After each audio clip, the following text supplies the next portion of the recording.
नमस्कार। इस समय मैं हूँ बाराबंकी जिले में कल्याणी नदी के किनारे।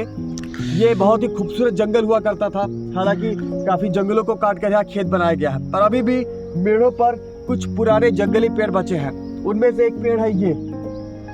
दिखने में इसकी पत्तियां नींबू या करौदे जैसी हैं, लेकिन ये जंगली करौदा है।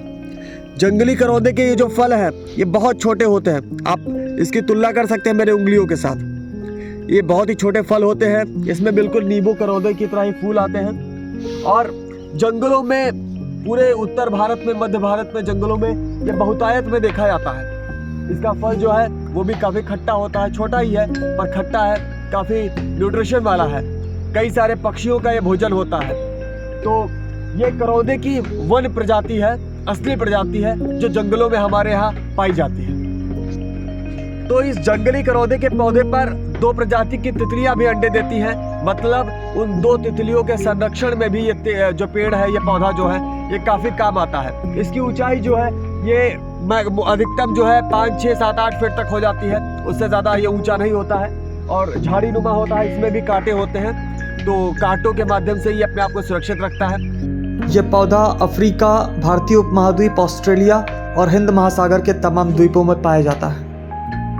ये करौंदे की ही वन्य प्रजाति है जो काफ़ी बेहतरीन औषधीय गुणों वाली होती है। इसके फूल बहुत ही छोटे स्टार शेप के होते हैं। इसका साइंटिफिक नेम कैरिसा स्पिनरम है।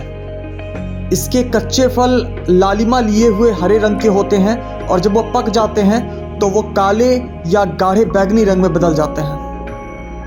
ये पौधा अलग अलग तरह की मिट्टी में उग सकता है और पक्षियों और दूसरे जीवों को आश्रय भी प्रदान करता है। साथ ही साथ इसके फल बहुत सारी पक्षियों का भोजन होते हैं। बहुत सी तितलियां जो हैं इसकी पत्तियों पर अपने अंडे देती हैं। ये ऊंचे पेड़ों की कैनोपी के नीचे छाए में भी कई बार आराम से उग आता है और फलता फूलता है। इसके फलों में एंटीऑक्सीडेंट और एंटीबायोटिक गुण भी पाए जाते हैं। तो हम लोग अभी जो कल्याणी नदी है उसके किनारे आगे बढ़ रहे हैं और जंगली करौंदे लगातार हमको मिल रहे हैं। और इन जगहों पर देखिए लगातार लाइन से जंगली करौंदे के ये झाड़ियां जो है ये दिखाई दे रही हैं और भरपूर इसमें फल भी दिखाई दे रहे हैं। तो ये बहुत अच्छा हैबिटेट क्रिएट कर रहा है। ये यहाँ पर अगर इस खेत में फसल लगा दी जाए तो इस फसल की सुरक्षा भी करेगा, क्योंकि ये कांटेदार पौधा है। कोई जानवर, कोई आदमी उधर से नहीं आएगा। साथ ही साथ बगल में ये अच्छी बायोडाइवर्सिटी क्रिएट करेगा। बहुत सारी पक्षी, बहुत सारे जरूरी कीड़े इस पर रहेंगे और वो खेतों के अंदर कीट नियंत्रण का काम भी करेंगे। तो इस तरीके से हमें यहाँ पर खेत में कीटनाशक डालने की आवश्यकता भी नहीं पड़ेगी। तो आसपास हरियाली बहुत तेजी से खत्म होती जा रही है। लेकिन अगर हम मेढ़ों पर ही जंगली करौदा लगा दें और अगर लगा हुआ है तो उसको बचा लें, या झरबेरी या ऐसे पौधे, तो हम लोग इस तरीके से आसपास जो बायोडाइवर्सिटी है उसको मेंटेन कह सकते हैं। पक्षियों की संख्या इससे बढ़ेगी।